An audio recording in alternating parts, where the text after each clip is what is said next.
Hello folks, this is debut of FLATLINE. Well, all I can say is I got my cue cards and some topics on the line. I'm just gonna introduce myself. My name's FlatStanley, and I had a show called Behind the Mask, but this is a newer version, and shouts out to Arsenic for helping me out.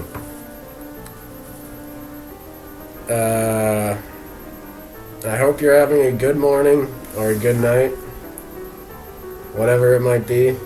Let's get started. Topics for this episode. One thing, it's kind of specific, but I've noticed a lot of people have either Switch looking good or regs, and when you put a trick that you're not comfortable landing a certain way into a video, it's not worth it. Just stick to your own, whichever looks best. Some examples of this: Tom Wallish is way nicer with it, Switch, and Dylan Manley, that's a regular man right there. Knows how to hold his body in any circumstance, landing regs. Another topic: insta edits versus full cuts. This is, it was an insta edit guy who sent me this. It's pretty clear it's gonna be a full cut every time. Way more, you just feel like a man. Insta edit, you feel like a SoundCloud skier. They're entertaining. If you have something you want to express, get off your chest, Instagram's great for some quick relief, but,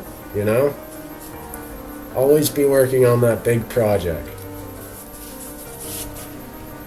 Next topic: fake nose butters. Now, I've noticed that this is common in the tall T family, and it kind of starts where the baggier your kit, the faker the butter, or the press, or whatever it might be. But, the classic, I'm gonna do a nose butter 270 onto this down rail, but really you're doing a quick little shuffle to switch and just popping your tails on. You're not pressing, you're not doing a germ V at bush, you're literally faking it. So if you're gonna do that, don't claim it, but honestly, just don't do it. It shouldn't trigger me, but it does, and that's the point. If you're gonna post it, post what you can do, but don't, honestly, just do you, I guess.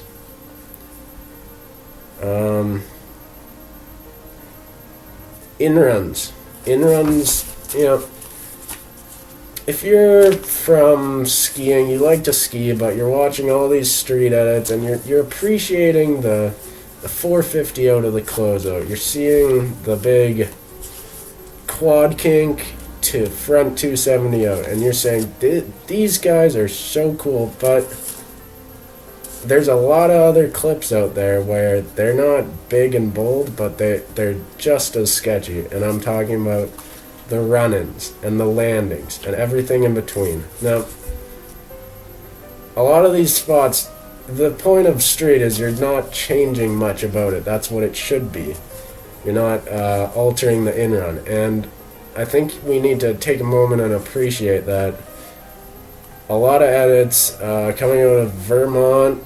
Yak's been working on one all year. That's going to be insane. But when you're watching a video, next time look at the run-in. Look at the small, fine tweaking that the skiers have to do in between the hits if it's a line. And just appreciate it, and you'll grasp the difficulty of how it was to get the shot a little bit more and appreciate it a little bit more.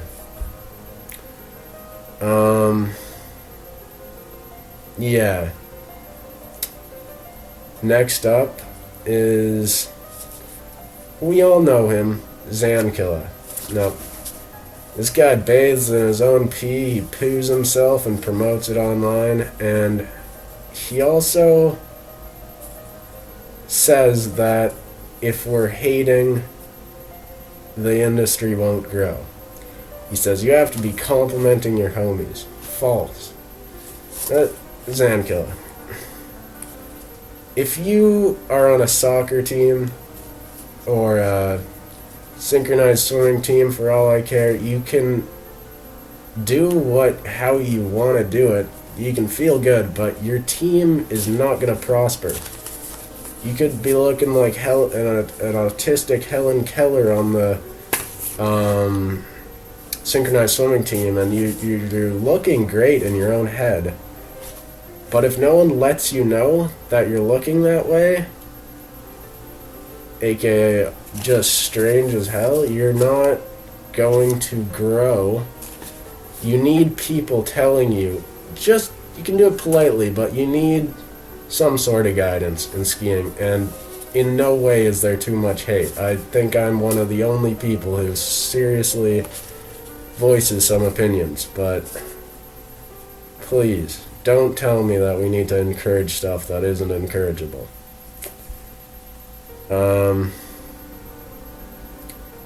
Pretty much, yeah, just if it's beat, let them know. It'll help them in the long run, you know? So yeah, take it easy on the compliments, and we'll be good. Another topic, complimenting wise, is kits. People be building other people's kits like it's never-ending castle. And the point is, if you put so much time into your kit, it takes away from who you are as a skier. And all you notice is all these weird garments and the new shiny stripe on your jacket, and it just looks fake. It doesn't look authentic. It looks like it's like a costume. You're not doing you, if that makes sense. But you look at all the G skiers in like Gibson back in the day, or Shea Flynn,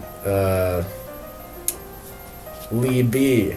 They're all, yeah, maybe they did put time into their kits, but they don't switch it up every week with a new pom-pom, or it just tastes. If you don't go all new wave insta cut style on me, okay? That's all I'm trying to say. Next up, quote of the day. Now this is a big one. I like to be modest. All I say I'm a skier. If people ask what I do, I ski, and that's because that's all. I don't show them, look at this backflip, look at this cork 3. I can't do either, but the point is, we don't like to boast. And this is a quote from Zankilla from, I think, a month ago or something, but here goes.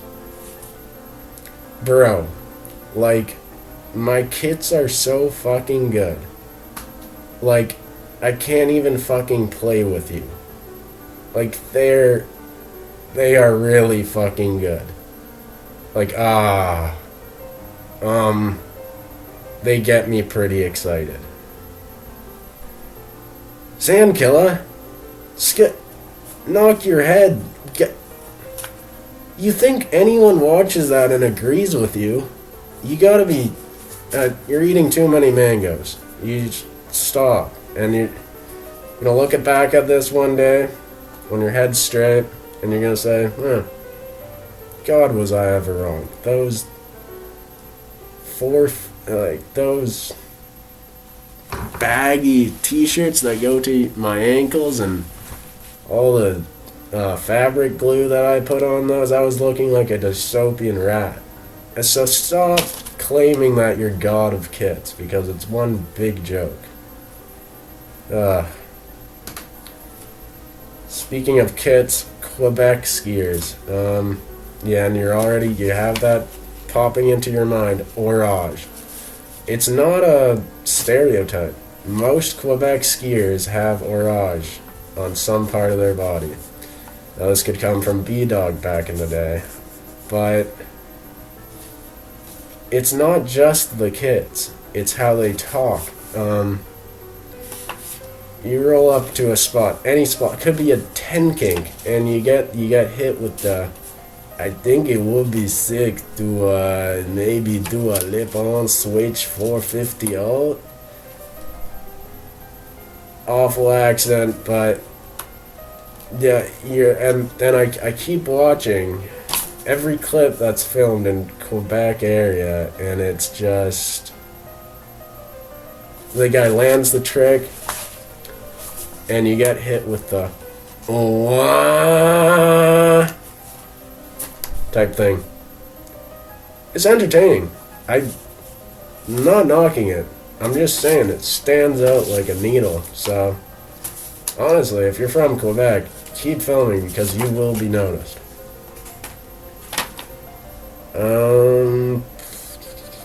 Underrated clips of the night or morning. Just of in the world in general. The nollie through the swing set at night in Finito. This was done by Jay Nilla, and really it's just absurd. He comes in so fast, and it's pitch black outside. There's no lamp light to put lights on the chains or any. It's a no-lip nollie through I think it's a circle. It's a tire swing, and it's bold. And most people don't even see that. I just rewatched it. It was insane. Next underrated clip is C. Connor's slappy ledge to DFD in Eat the Guts. One of the most skate clips I've seen in skiing. And it was beautiful. And I rewatch it once a week. Anyway, those are the topics for this one. I'll have some more next month, and hope you learned something. Hope you enjoyed.